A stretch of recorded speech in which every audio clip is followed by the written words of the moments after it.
Croeso, ni ma'n ysgol y Preseli gyda Miss Bethan Picton Davies o'r adran Technoleg Gwybodaeth.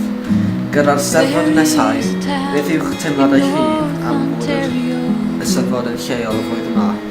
Edrych mlaen, mae fe'n mynd i fod yn gyfle gwych i'r ysgol i ymwneud gyda mudiad Ieuenctid Cymru. Mae'r ysgol yn frwdfrydig iawn mewn cystadlaethau. Bydd na digon o bobl o bob cwr o Sir Benfro Cymru yn ymwneud â'r Steddfod i frwdfrydig iawn. Digon o gystadlaethau wedi cael ei wneud yn barod. Ymarferion yn frwdfrydig ar hyn o bryd. Mae fe'n gyfle da croeso nôl i'r Eisteddfod i Sir Benfro. Iawn, dwi'n cymryd bod chi'n mynd i fod yna? Odw, dwi yn un o'r rei sy'n ymwneud gyda babell yr ysgol. Fydd yr ysgol yn cael ei gynrychioli ar y maes. Fydd yna groeso i ddisgyblion, cyn-ddisgyblion, pobl sydd eisiau gweld gwaith da Ysgol y Preseli. Fydd yna uchafbwynt y dydd ble bydd cyn-ddisgyblion sydd wedi gwneud yn dda mewn gyrfa, mewn pob fath o fyd cyhoeddus i ddod dangos i doniau. Fydd yna baned o de, coffi a cyfle i brynu'r raffl. Croeso i babell Ysgol y Preseli. Iawn, diolch yn fawr. Diolch yn fawr.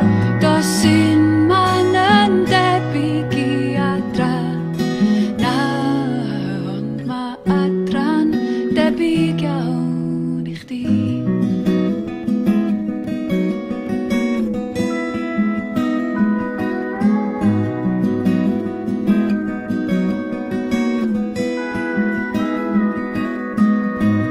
Dwi'n i ddim i lle dwi'n mynd, dwi'n i ddim lle dwi di bod. Sgin i'm syniad lle dwi rwan hyn,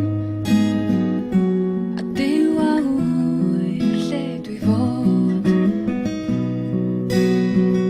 Dwi di cysgu dan ser yn y Sahara, ac aros a'n rhaid drwy'r nos yn rhag. Dwi di dawnsio ar fynydd hefo ffrindiau newydd, a deffro ar awyren wag. Does un man yn debyg i adran, meddan wrth a fi. Does un man yn debyg i adran, na ond mae adran debyg